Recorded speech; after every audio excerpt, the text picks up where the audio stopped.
Ser podcast. Hoy por hoy Magazine.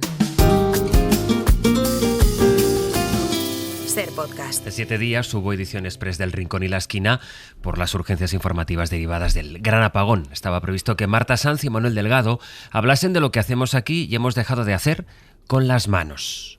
Y la sección comenzó así. Mira, vamos a hacer una cosa para no ponernos nerviosos. Porque sé que nos vamos a poner nerviosos. Y sé que Manuel me va a poner nerviosa. Lo que podemos hacer es empezar a hablar tranquilamente como lo teníamos previsto. Y ahí donde lleguemos, paramos. Muy bien. Y lo que nos quede, lo podemos hacer la semana que viene. Porque este tema da mucho de sí. Entonces vamos con toda la tranquilidad del mundo, con el plan que teníamos previsto. Y ahí donde estemos, ¡pam! Las manos de mi madre parecen pájaros en el aire. Hoy por hoy Magazine. Historias de cocina entre sus alas heridas de hambre. Ser podcast. Las manos de mi madre saben qué ocurre por las mañanas.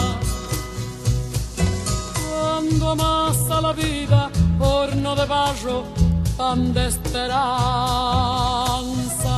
Dijo Ángels, y ahí donde estemos, PAM. Pues ese PAM es hoy. Hola Marta Sanz, buenos días. Hola, buenos días, José Luis. Recién llegada de Colombia, además. Sí, además en los aviones se descubre que una tiene manos, nalgas, cuello, paletillas, porque es el lugar donde, no sé si a ti te pasa, a mí me termina doliendo todo. Y quizá más grande todo de lo que pensó el fabricante de aquel asiento, ¿verdad? Sí, y eso que yo soy pequeñita, ¿eh? Manuel Delgado, buenos días. Buenos días. Oye, la semana pasada os quedasteis en esta canción de Mercedes Sosa, este es el PAM, digamos.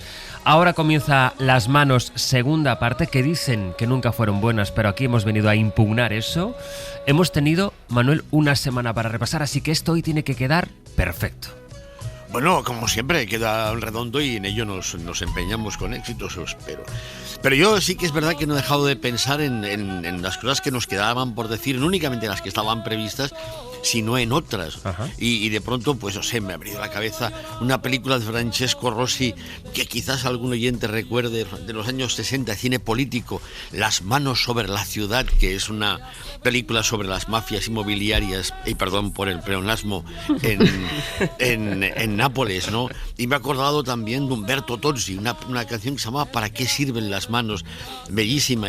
Pero fíjate, en particular, también, por ejemplo, que a mi padre, por ejemplo, que estaba en Argelès, en un campo de concentración en el sur de Francia, volvió a España porque pasó por allí algún agente, de la España franquista, diciendo que podían volver todos aquellos que no tuvieran las manos manchadas de sangre. Y él se sintió interpelado, lo cual tampoco le sirvió de mucho, pero bueno. Y también me he acordado, fíjate bien, de algo importante en la memoria, al menos de una cierta generación, al menos en Cataluña, que era un cartel del PSUC, del Partido Comunista Catalán, que era una fotografía de Luis Romero, que era un sindicalista de la construcción, que era él, entonces en un primer plano sus manos, y decía sencillamente, mis manos, mi capital, el PSUC, mi partido. Pero fíjate qué cosa. Mis manos, mi capital. Pero oye, es que esto es justamente lo que nos debe hacer preguntarnos quiénes somos y hasta qué punto tenemos que renunciar a definirnos como trabajadores. Mi viejo amigo y camarada Celestino Sánchez decía que un trabajador es alguien que se gana la vida con su trabajo, a diferencia de otros que se ganan la vida con el trabajo de los demás. Pero bueno, a ver, yo sé que vosotros tenéis, pues no sé, pues fincas, yo qué sé, tenéis fondos. Muchas propiedades. Patrimonio. No, hombre, pero seguramente que algún tipo de aportación a fondos buitre, yo qué sé, no nos conocemos. Pero yo qué tengo. Y interpelo a los oyentes y oyentas. ¿Qué tenemos? Yo tengo, oye, mis manos son mi voz. A mí, si por una desgracia pronto me falta la voz, que me quedo con unos ahorrillos y un piso que me compré en la época que todo el mundo se compraba pisos, pero yo no tengo nada más. Digamos, es cierto, mi voz, mi capital. Es decir, me considero, soy un trabajador. Y no sé, vosotras.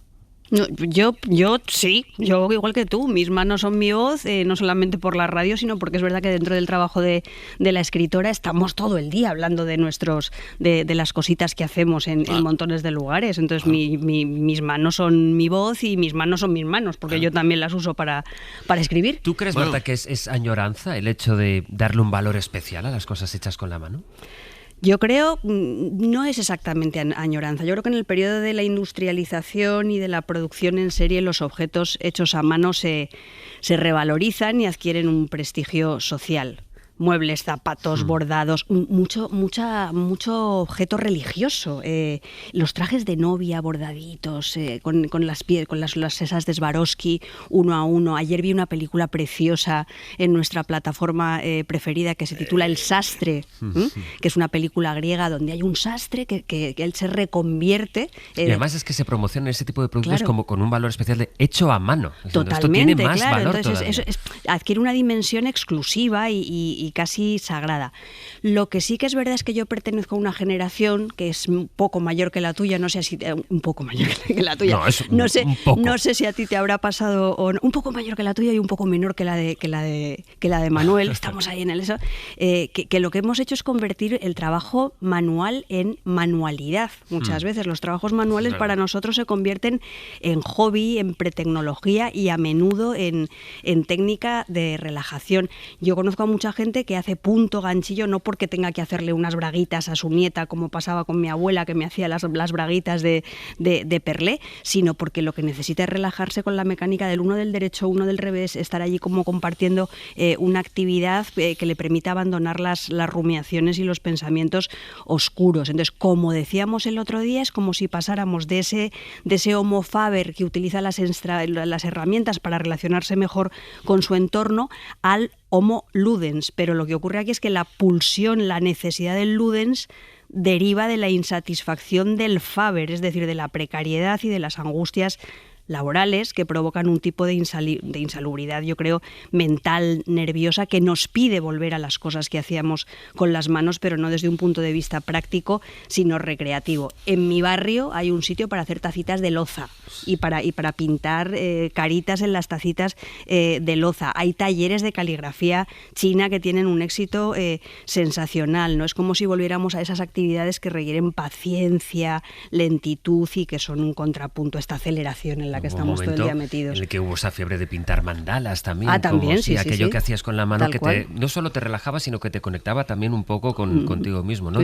Por ejemplo, de La Casa de Papel, este diálogo entre el profesor y Tokio sobre la papiroflexia. ¿Te crees que tú eres un ejemplo de madurez? ¿Qué es esto? Esas son figuras de origami, es una técnica milenaria. Te pido, por favor, que te... ¿Qué pasa? ¿Te da miedo que te rompan los muñequitos de papel? ¿Qué diferencia hay entre esto y jugar a los videojuegos? Tal vez aquí todos tengamos nuestra parcela de inmadurez y eso hace que todos seamos un tanto... Especiales. Diferentes. A lo mejor es una virtud.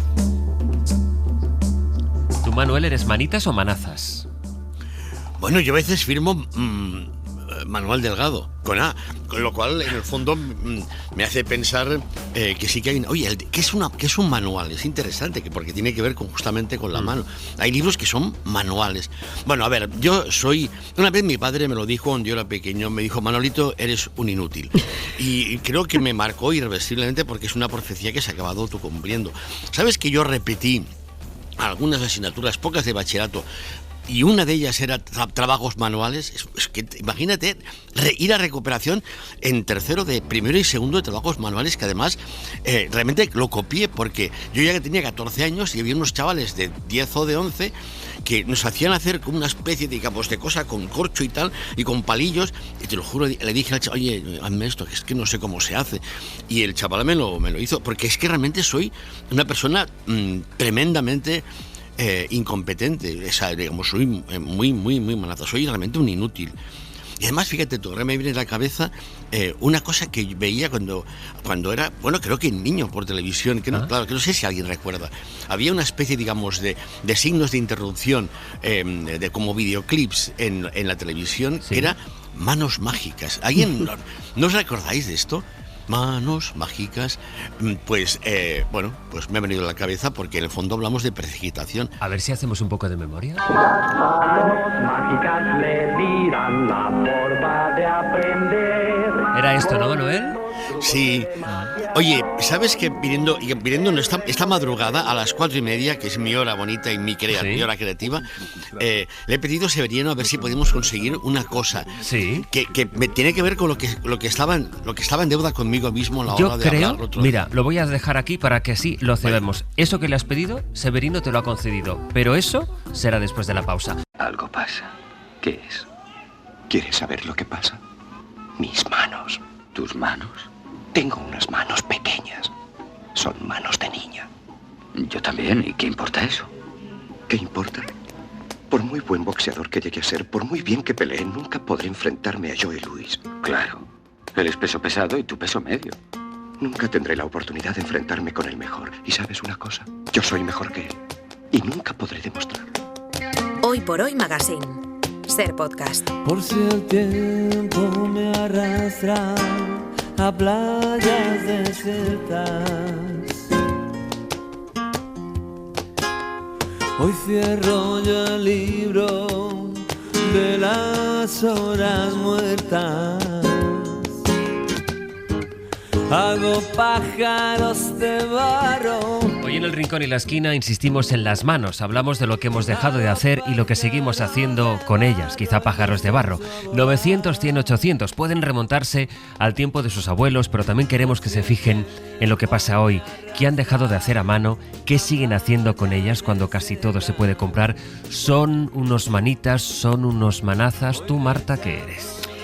Yo tengo que decir primero que esta canción de Manolo García me parece, me gusta, o sea que ya no me puede gustar más. Otra cosa que quiero decir es que yo, que no soy excesivamente vanidosa con mi cuerpo, a mí mis manos, que son imperfectas y sarmentosas y ya empiezan a tener pues esas venas moradas de la edad, a mí es de las partes de mi cuerpo que más me gustan. O sea, me gustan muchísimo las manos porque creo que ahí se ven mucho mis trabajos, mi nervio, Pero está también lo que hemos vivido en nuestras manos. Claro, ¿no? Totalmente. Entonces me siento muy orgullosa de mis manos y no precisamente porque sean perfectas, porque tienen las cutículas largas y no me pinto las uñas ni nada de eso. Y curiosamente esa belleza que yo le atribuyo a mis usadas manos no se corresponde con las utilidades de mis manos. Yo también me siento bastante manazas y soy un poco Mr. Bean, aunque soy paciente. Y entonces al ser paciente hay veces que las cosas parece que te salen mejor, pero porque tienes paciencia. Mi relación con las manualidades siempre ha sido pésima. Cuando era pequeña y modelaba aquello con plastilina me gustaba, pero me daba un poco de asquito las uñas allí llenas de la porquería de la plastilina. Luego recuerdo en Benidorm, que esto lo he contado yo alguna vez, que yo me quedaba atónita mirando a un alfarero que hacía de su trabajo un espectáculo en la calle Ruzafa en Benidorm. Mira, unas cosas le salían preciosas con las manos, y esto me ha llevado a recordar una novela de Isaac Rosa que es La mano invisible, donde el trabajo manual se convierte en espectáculo, y es una novela excelente.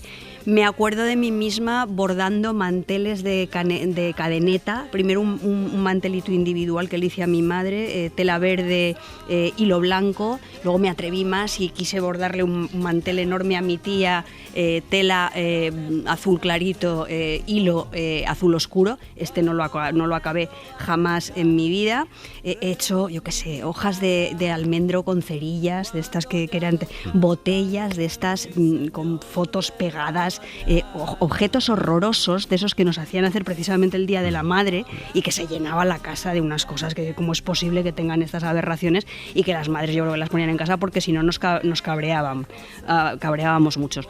A mí las manualidades jamás me han relajado. Sí, a mí las manualidades siempre me han puesto muy, muy nerviosa. Y la última manualidad que recuerdo que fue interesantísima fue que nos encargaron hacer una alfombra de nudos. Entonces el diseño de la alfombra me lo dibujó mi padre, y mi padre me acompañó a la tienda de lanas, también en Benidorm, en la calle de La Palma, que había una mercería para elegir los colores.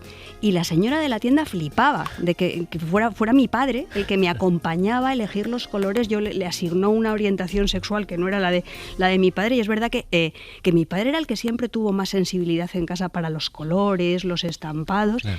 Pero aquella señora no lo podía entender. No lo entendía, ¿eh? No lo entendía. En ese sentido hemos cambiado un poquito, sí. Sí, afortunadamente, aunque queda tantísimo todavía. Lo que hago muy bien son croquetas, que esto también es una manualidad. Hombre, esto es una manualidad. Lo que pasa es que esto, de hacerlas, ¿no? Lo otro lo podemos valorar si quieres un día por fotografías, pero de las croquetas lo vas a tener que demostrar. O sea, esto un día se trae aquí pero unas vamos croquetas. A ver, tú haces la masa. Yo hago la masa, yo sí. Conformo la croqueta. O sea, a mí lo que me sale bien es conformar la croqueta. Vale. Tú haces la masa y la fríes. Pues yo hago la masa, que también he de decirte que no se me da mal del todo. Dale. ¿Cuál ha sido tu deseo de madrugada en esas horas impropias, Manuel Delgado, para nuestro sobrino Donate? Yo tenía una perrita que hacía la croqueta también muy bien, pero ese no es el tema. No es el tema. Escucha, digamos, esto de las manos, oye, ya está bien. Las manos sirven para tocar y para tocarse. El otro día salió el tema de lo que implicaba tocarse los huevos, que es una cuestión de la que no damos siempre la importancia y que a veces son objeto de un reproche. ¿Pero qué es? ¿Qué pasa todo el día? Bueno, no importa. Lo que quería decir es que tocar es tan importante y que hablando justamente de manitas y de manazas, ¿qué es hacer manitas? O sea, fíjate qué cosa más elemental, más sencilla, más simple, más rudimentaria. Coger la mano a alguien, fíjate, quita cosa tú. Coger la mano a alguien suavemente o en plan, venga, esos cinco ahí tal. Entonces, de pronto, pensando justamente lo que implica coger la mano, algo tan sencillo como cogerle la mano a alguien, me venía a la cabeza un poema de Joan Salvat Papasseit. Salvat Papasseit es mi poeta favorito. Y es más, tengo un blog que tiene como lema una frase suya: avui no es fa, però jo ho faria. Hoy no se hace, pero yo lo haría. Y que es Dona'm la mà, y que recita muy bien Ovidi Montllor, y he pensado que, puestos a hablar de la mano, hombre, qué cosa básica que no rendirle homenaje a ese acto tan elemental de pronto de darle la mano de tiernamente o con fuerza a alguien, ¿no? Porque lo que dice el poema es justamente eso. Digamos, te cojo la mano de pronto y por la ribera, de pronto entiendo, recibo la dimensión de todas las cosas. Dona'm la mà, que anirem per la riba, ben a la vora del mar bategant. Tindrem la mida de totes les coses, només en dir-nos que ens seguim a mà. Les barques llunyes i les de la sorra prendran un aire fidel y discret. Es verdad que cuando hablamos de cosas hechas con la mano, la mente se nos va a lo fabril, a lo artesanal, las manualidades que ahora comentábamos, pero también está, pues sí, hacer manitas, darse la mano en un sentido, si no romántico, de relación de unas personas con otras. Aunque, volviendo un poco a lo de la fabricación y demás, está también la distinción, Manuel, entre lo artesanal y lo que se fabrica industrialmente, iba a decir artificial, pero bueno, lo fabricado, ¿no? Hombre, la artesanía, pues esto se ha convertido en algo así más bien anecdótico, asociado, no sé, al turismo, ¿no? Digamos, pero no nos engañemos, en el fondo hacemos una distinción entre lo que se hace a máquina y lo que se hace a mano, ¿no? Y para lo bueno y para lo malo. Por ejemplo, mira, hay una violencia artesanal y hay una violencia a máquina. Está, no sé, el acuchillamiento, la pedrada, el estrangulamiento, la bomba casera, que son básicamente maneras de matar a mano. Y luego está digamos lo que es la manera de matar a máquina, que es la de los misiles inteligentes que en efecto ni siquiera hacen culpable a quien los lanza, ¿no? Y de pronto uno, digamos, piensa en lo que fue, por ejemplo, la muerte nada artesanal, pero nada a mano, de lo que fue, por ejemplo, en la Europa que amaba a Mozart y que se sentía identificado con altos valores, que implicó el nazismo. El nazismo se mataba a máquina, no a mano. Lo digo porque he propuesto que a ver si pudimos escuchar un momento de esa película magistral, formidable y tal, que es... Hostia, ahora se me dio la cabeza. La zona de interés. Es que me hago mayor, tú. Pero nosotros estamos aquí para ayudarte con las manos, sí, Manuel. Mira, te voy a echar una mano, mira. El Führer aprueba la deportación de 700.000 judíos húngaros para su exterminio y la industria bélica si son aptos. Se ha llegado a un acuerdo con el nuevo gobierno húngaro para que la campaña comience de inmediato. Los judíos se agruparán para su transporte a Auschwitz. 4 trenes al día, 3.000 por tren, 12.000 diarios. Primero por las zonas del este, 1 a 3, luego 4 y 5 por el centro del país y finalmente por Budapest. El teniente coronel Hoss calcula que tras la selección un 25% se usará como mano de obra. La escala es mucho mayor de lo que es habitual. Por lo tanto, prepárense. Que sería, como decías, la representación del matar a máquina, Manuel. Pero es que esto es importante y además es de la máxima actualidad. A ver, a veces es complicado definir, por ejemplo, qué es el terrorismo. Y bueno, hay diferentes. El terrorismo es lo que decide según quién qué es la violencia que ejercen otros, que suele ser una violencia chunga, digamos, fea, digamos. Hoy tenemos un ejemplo perfecto. Hamas es una organización terrorista que mata más bien en plan chapucero. En cambio, Israel es un Estado. Israel está exterminando al pueblo palestino a máquina. Mata máquina. Los soldados que matan gente, los bombarderos que bombardean las poblaciones civiles, ni siquiera están enfadados, tú. No están de mal humor. Hacen su trabajo y porque son básicamente funcionarios que en efecto matan industrialmente a máquina. Y en eso consiste justamente a veces, con mucha frecuencia, la diferencia entre un grupo terrorista y un Estado. ¿No? Sí. Cuidado. No, era un silencio reflexivo. Que es lo que tus comentarios nos abren a la reflexión y luego nos introducen en otros temas. Por ejemplo, y por seguir hablando de la mano y lo que tiene que ver con lo manual y la raíz de la mano, la manipulación, por ejemplo, Marta. Bueno, yo lo primero, Manuel, yo suscribo completamente tu reflexión. También suscribo tu amor por Joan Salvat Papasseit. Si la despullaba y res no es mesquí. Yo en la facultad recuerdo que hice un trabajo así poco pedante sobre la dimensión de las metáforas gastronómicas desde el punto de vista erótico en la poesía de Joan Salvat Papasseit. Eso es un tema. O algo así. Es un temazo. A veces no sabemos sobre qué hablar en nuestro espacio, pues ya está, podemos hablar de estas cosas, ¿no? Yo recuerdo que lo hice en la asignatura de quinto de filología, que había una asignatura que era literatura catalana, lo pasé sensacional y me di cuenta de hasta qué punto Joan Salvat Papasseit era un poeta maravilloso. Y respecto a la manipulación, llevar de la mano, eso, pues algo que seguimos haciendo con o sin manos es manipular. Yo creo que en el corazón del verbo están las manos, la acción peyorativa de las manos, y está muy bien cuando maniobramos, manejamos un volante, y lo que estamos haciendo pues es eso, es usar una herramienta. Pero el problema es cuando una persona maneja a otra para convertirla en un objeto y le está robando pues un poco lo que sería, está negándole su inteligencia, su espíritu, lo está reduciendo a otra cosa, ¿no? Entonces, manipular es algo verdaderamente muy, muy feo que se hace permanentemente desde un punto de vista político e informativo, pasa todo el rato, y también en la literatura hay heroínas muy manipuladoras. Por ejemplo, tenemos a Emma de Jane Austen, que es un personaje en principio muy simpático, pero que lo que hace todo el rato pues es mover a su antojo como peones en un tablero a las señoritas y a los caballeros para que se emparejen como ella considera que es conveniente, ¿no? Entonces tenemos una versión, por ejemplo, protagonizada por Gwyneth Paltrow que es muy divertida. Vamos a escucharla. Ayer le escribió a Harriet. ¿Ah, sí? Sí, le ha rechazado. Entonces es más simplona de lo que imaginaba. No hay nada más incomprensible para un hombre que una mujer rechace su proposición de matrimonio. No puedo comprenderlo porque es una locura. Espero que te hayas equivocado. Eso no es posible. La vi contestar. ¿La viste contestar? Emma, tú escribiste su respuesta, ¿verdad? Si lo hice, no habría hecho nada malo. No está a la altura de Harriet. Por mi honor, Emma, es mejor no tener juicio que emplearlo como tú. Hay más ejemplos, Marta, de manipulación. El de Emma es maravilloso porque es una manipuladora, pero en el fondo es una atolondrada. Entonces hay veces que la gente atolondrada te manipula y esto nos lleva al desastre, ¿no?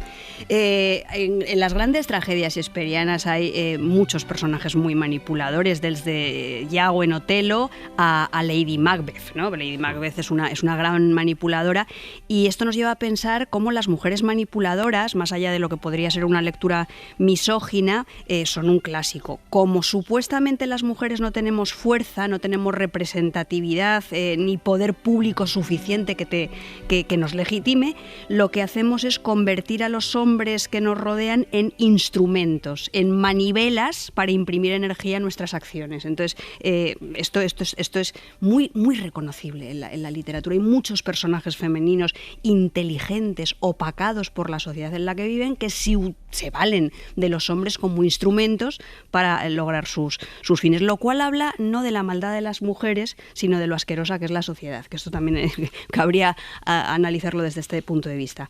Un personaje manipulador que a mí me encanta es la marquesa de Merteuil en Las amistades peligrosas, que tenemos una versión de Stephen Frears estupenda y otra de Milos Forman titulada Balmón, que también es estupenda.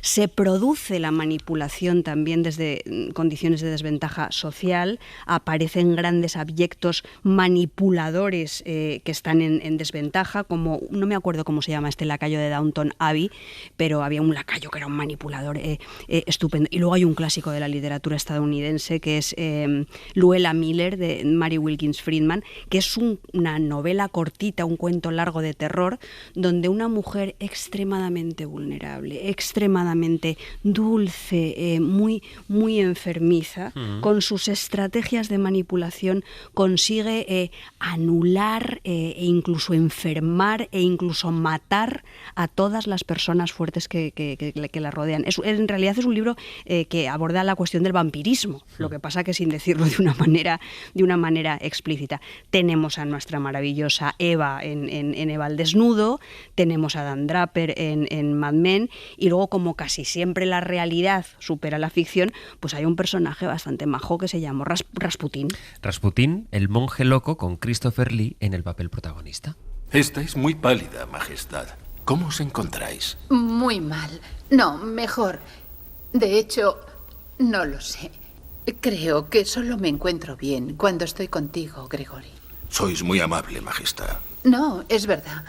A veces me gustaría que no lo fuera. ¿Por qué? Porque ahora dependo de ti. No es nada bueno depender de otros. Pero, Majestad, toda Rusia depende de vos. Tenéis mucha responsabilidad. Por eso venís aquí. De manipulación, de manualidades, de manitas, seguimos hablando y les esperamos en el 900-100-800 a la vuelta.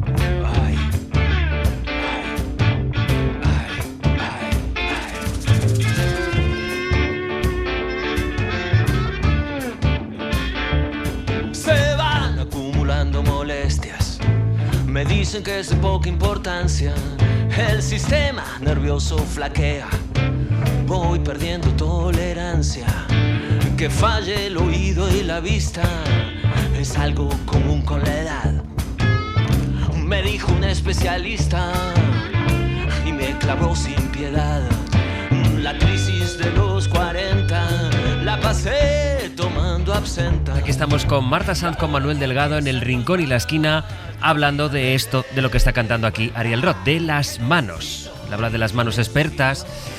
Lo que nos lleva, Manuel, un poco a la pregunta que está flotando en el aire desde que hemos empezado este rato de radio.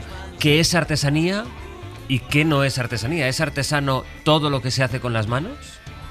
Bueno, oye, una cosa antes, sobre esto de la manipulación. Todo el mundo manipula y es manipulado. No te importe, Manuel, responderme lo que tú quieras. Sí, por eso que te iba a decir. Adelante. Que, a ver, no. Manipula el guión como te dé la gana. Sí, a ver si deja un momento. Vale, ya está. La manipulación es una forma de artesanía. Siempre se hace con un cierto cariño y una cierta atención.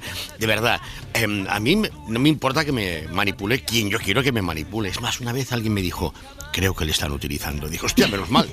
Menos mal, tía. Vaya, porque ¿sabes lo que debe ser morirte, digamos, morirte sin gastar? Sin que nadie quiera aprovecharse de ti. Que, hombre, joder, gástame, hombre. Digamos, déjame ser algo usado antes de morirme y morirme con el orgullo de haber sido útil a algo a alguien. Bueno, lo que esto de la pregunta de la artesanía, es que es el tema. Mira, hay una película que se llama Industria Británica, un documental de John Grierson y Flaherty del año 30 y pico y tal, que son fábricas.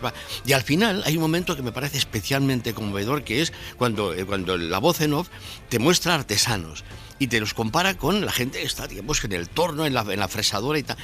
Y en el fondo te dice que ese trabajador que está trabajando en la fábrica y tal, en un horno, está haciendo artesanía, ¿no? Oye, lo siento, pero conducir un autobús es un acto de artesanía. Lo que hacemos aquí, lo hacemos nosotros. Aquella cosa que cuando de pronto haces según qué regalo dices, lo he hecho yo. Oye, esto que estamos haciendo ahora es artesanía. Esto no está hecho, digamos, no es industrial. Cada vez que hablamos estamos generando algo parecido a una especie, digamos, de alfarería. Marta, digamos, cuando Marta escribe, lo que hace es artesanía, aunque lo haga con el ordenador o la pluma, como demonios lo haga. Pero en el fondo es un acto de artesanía. Y, digamos, el trabajar siempre es artesanía, porque de una forma directa o indirecta, aunque sus manos no parezcan manos ni tengan 5 dedos, lo que haces lo haces tú y lo haces con tus manos o con algo que funciona como si lo fuera, no sé, tu voz, no sé, tu inteligencia, digo yo. ¿Tú escribes a mano, Marta?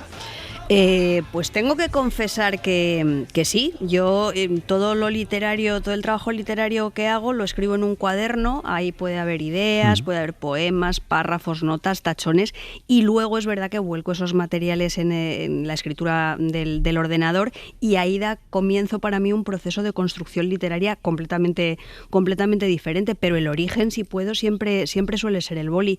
Me siento muy identificada con lo que ha dicho Manuel, porque yo de verdad pienso que la literatura, más allá de las genialidades y de la dimensión sacramental y el numen y todas estas historias, tiene que ver precisamente eso con lo artesanal y lo constructivo de los artefactos. Hay sin duda trabajo. Lo que me preocupa mucho es que estamos perdiendo la escritura a mano, y eso de verdad sí que me parece preocupante, porque hay especialistas en educación que lo que están diciendo es que es importante que los niños y las niñas aprendan a hacer los rabos de las letras, los palos, imprimir la fuerza del cuerpo a su caligrafía, apretar bien el lápiz, porque creo que aprender a escribir a mano se relaciona con una concepción también del espacio y de cómo ocupas el espacio, y también con una concepción del tiempo y del ritmo.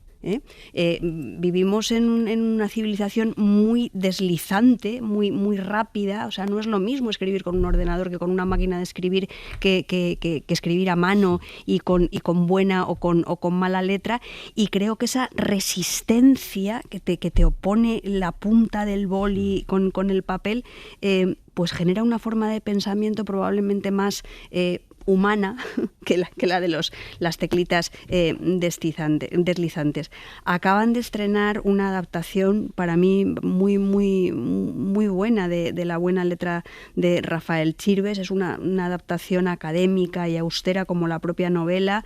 Se reflejan muy bien las emociones del libro. El elenco está muy bien elegido y yo creo que lo hacen maravillosamente bien. La directora es Celia Rico Clavellino, y yo les invito a que vayan a verla porque es muy interesante, la verdad. ¿Y si mi madre recibe una carta de mi hermano que le diga que consiguió irse con pasaporte falso? ¿Y quién va a escribirla? ¿Tú? Si tu hermano se enterara de que leemos sus cosas. Es que no tienes que leer nada, solo tienes que copiar la letra. ¡María! Tu hermano. Menuda inventiva, cuñada. Me esforcé mucho para que me quedara bien la letra. Quería que fuera igual que la tuya. Que han dejado de hacer a mano, que siguen haciendo con la mano, que no conciben haciendo de otra manera. En el 900-100-800 es el teléfono al que ha llamado Bernardo desde Cambados. Bernardo, ¿qué tal? Buenos días. Hola, buenos días. Cuénteme. Que te cuente. A ver, cuando yo era muy pequeño, yo ahora tengo 87, pero cuando era menos de 7, quizás 6 o 5, pues falsificaba con mis manos inocentes las entradas del cine. Resulta que teníamos el cine al lado de casa, era en un pueblo de Galicia. La barrendera, después de las sesiones de cine, echaba las entradas a la calle, allí quedaban, y yo tuve la genial idea de que aquellas medias entradas, porque las partían a la mitad, las podía unir con glue, con una cola tal, con mucha paciencia, y las planchaba incluso con la plancha de mi madre. Todo esto secreto, claro, mis padres no podían enterarse. Y nada, pues cuando era la función del cine entraba con ellas y colaba me ahorraba una peseta, que entonces era un capital. Te estoy hablando del año 43, 44. Pero claro, de luego el problema fue que llegó el día de la primera comunión, tuve que confesarme y se lo conté al cura. El cura me quiso todos los detalles, cómo se falsificaba. A ver, ¿cómo haces? ¿Qué le haces? ¿Cómo las pegas? ¿Cómo las pegas? Incluso le decía, claro, cuando las pego ya los agujeritos del medio quedan un poco más pequeños y con una aguja los vuelvo a hacer. Y una vez que ya tuvo la receta mía, me dice, eso no se puede hacer, vas a ir al infierno, y el azufre y no sé qué, y los tridentes de los demonios te van a molestar. ¿Y dejó de hacerlo, Bernardo? ¿Perdón? Dejó de hacerlo. Ay, bueno, es que un miedo terrible. Yo salí de allí temblando del confesionario. Seguramente ya empezaría a hacerlo el cura por usted. Pero claro. Bueno, sí. Yo digo que sí, porque después da la casualidad que lo veía con frecuencia ir al cine. ¡Qué casualidad, hombre! Bernardo, muchas gracias por contárnoslo esta mañana en la radio. Un abrazo. Ha pasado tanto tiempo que ya ha prescrito, no se preocupe. Dolores llama desde Torrent. Hola, Dolores, buen día, buenos días. Hola, buen día. Enhorabuena por vuestro programa, que me encanta. Muchas gracias por llamarnos. Cuéntenos. Yo quiero reivindicar el arte de hacer el aioli, pero el aioli tal cual, sin huevo. Esa encargada era mi madre, porque a nadie nos lo podíamos ligar si no le echábamos el huevo. Y no solamente era el arte de mover la mano y la muñeca, sino también conllevaba un ritual. Y el ritual en casa era el siguiente. Mi madre no podíamos verla mientras hacía el aioli. Se sentaba en la cocina, le poníamos un pañito entre las piernas, en las rodillas, y el mortero, que es centenario, que aún lo conservo, que es de mármol macizo con un hueco. Y mi madre se sentaba allí y nos salíamos todos. Y hasta que ella no terminaba y nos daba el consentimiento para entrar, ella lo ligaba, porque si lo veíamos, se desligaba. Pero eso yo creo que en todas las casas, ¿no? A mí no me suena nada extraño. O igual es de nuestra zona, pero yo, claro, toda la vida he escuchado eso, que el aioli, quien lo estuviera haciendo, para que le saliera bien, no podías mirar a esa persona. No podíamos verlo, pues en mi casa eso iba a rajatabla. Y luego, cuando ya estaba ligado y podíamos entrar, lo poníamos el mortero boca abajo. Y si no se caía el aioli, estaba perfecto. La gran maldad de mi infancia, yo no era una niña mala, pero en esto sí que me salía toda la maldad. Yo le cortaba el aioli a mi tío José Luis. Iba por detrás y decía, le daba la vuelta al revés. Él le daba para uno y yo le daba para el otro. Y entonces, ¿quién me ha cortado el aioli? Me encantaba, era un drama. Y nunca me descubrieron, además. Era un momento de tensión a veces ese. Cuidado que se está haciendo aquí el aioli y todo el mundo en silencio y sin mirar. Sí. Dolores, muchísimas gracias. Vale. Le mando un beso. A vosotros. Hasta luego. Gracias a vosotros. Desde Xixona, José Antonio, buenos días. Hola, buen día. Buen día. Cuénteme, José Antonio.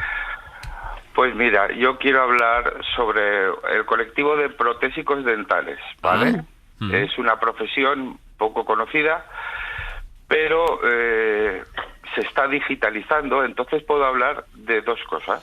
De las cosas que dejamos de hacer con las manos hace 33 años, cuando yo empecé, era mucho más manual, pero ahora se está digitalizando y entre escáneres, programas de diseño, impresión 3D, cada vez dejamos de hacer más cosas con las manos, pero siempre nos queda el tema de la estética. Eso es muy subjetivo y eso una máquina no lo puede suplantar. Claro. A la hora de cargar porcelana, de caracterizar esa porcelana para imitar la naturaleza, darle brillo, incluso los aparatos de quita y pon, poner los dientes en un enfilado adecuado, que parezca natural, no darle un color como ahora están de moda, esos colores blancos tiza.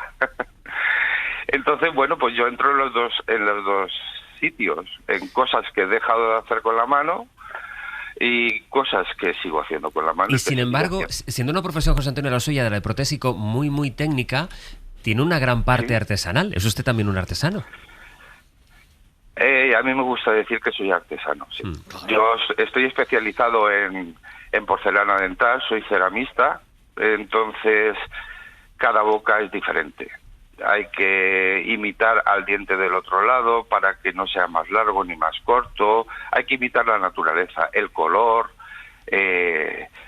las transparencias. Es más complicado de lo que parece. Entonces a mí eso me gusta decir. Me gusta decir que soy artesano y que vivo debajo de un flexo. José Antonio, muchísimas gracias. A ustedes. Oye, en este ratito hasta que den las 11, dejadme llevaros a un salón de belleza. Buenos días, señorita Armida. Es mi hora, ¿verdad? Exactamente. Por aquí, por favor. ¡Au! ¡Cuidado, mis pies! ¡Ay, mi dedo! ¡Salvaje, qué barbaridad! No, ese dedo no, el del pie. El del otro pie. ¡Mi uña! ¡Socorro! ¿Has ido a hacerte la manicura alguna vez, Manuel? ¿En serio? ¿Por qué no? ¿Es una pregunta? Sí, es una pregunta. ¿Por qué no te puedes hacer la manicura? ¿Qué prejuicios son esos, Manuel Delgado, a estas alturas de la película? Bueno, no sé. Amigo. Bueno, uno tiene que tener experiencias nuevas. De hecho, me muerdo las uñas, que ya de por sí tal... es una manera de hacerse la manicura. Y a veces no sé qué hacer con las manos. Y a veces incluso me las meto en el bolsillo. Pero realmente lo de la manicura no... y la permanente, digamos, descartado porque no la tengo permanente pelo. Ya sé que no, la permanente no. ¿Y tú, Marta? A mí de pequeña me encantaba que me pintaran las uñas, que eran unas uñas mordidas y horribles, con las uñitas pintadas. Mira, la imagen de las uñas mordidas y pintadas de las niñas creo que es un símbolo muy poderoso. Me encanta la expresión hacerse las manos porque para mí es un pleonasmo. Te haces las manos con las manos, te haces los pies, la manicura, la pedicura, las manos en manos, las manos en pies. Y yo quería haceros dos recomendaciones literarias. Una, Passion Nails, de Rosario Izquierdo, que combina un punto de vista muy cercano a la observación sociológica con el plano sentimental y construye una novela curiosísima. Y luego Marzahn Mon Amour, de Katja Oskamp, una escritora alemana que se concentra en el trabajo de las pedicuras en el barrio berlinés de Marzahn. Y es precioso porque es una escritora que se reconvierte en pedicurista, o no sé si se dice pedicurista o pedicura, esto es para que lo veamos. Y pediatra es otra cosa. Manuel, no me líes, ¿eh? Entonces su trabajo manual no me suena mal, ¿eh? No te suena mal, ¿verdad? No. Que la reconecta con las personas débiles y le hace sentir que su trabajo es útil, ¿no? Y luego tenemos otro clásico de la sensualidad de las manos en estas cosas de la belleza, que es El marido de la peluquera, o ya sabéis, Demi Moore en Ghost, aunque a mí últimamente me gusta más la Demi Moore de la sustancia. Yo ya os digo que soy de las sustanciosas y de las sustanciadas. Oh, no. Espero que no fuera una obra maestra. Ahora ya no lo es. ¿Puedo ayudarte? Sí.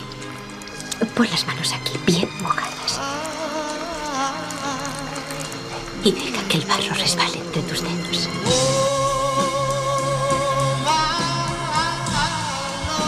Pues así vamos a acabar con Muy esta bien. imagen que nos tiene a los tres ahí como en Ghost, como los alfareros. Emocionados. Dice la RAE, pedicurista, Mira. pero en El Salvador y México. Ah. Pedicuro sería la forma más corriente, digamos, persona que tiene por oficio la pedicura. En el rincón y en la esquina siempre aprendemos algo nuevo. Por eso nos gusta manosear este ratito de Y con radio. las manos se aplaude también. Claro, también. Manuel, Marta, hasta la semana que viene. Un beso. Venga. Adiós. Hasta luego. Chao. Para no perderte ningún episodio, síguenos en la aplicación o la web de la SER, Podium Podcast o tu plataforma de audio favorita.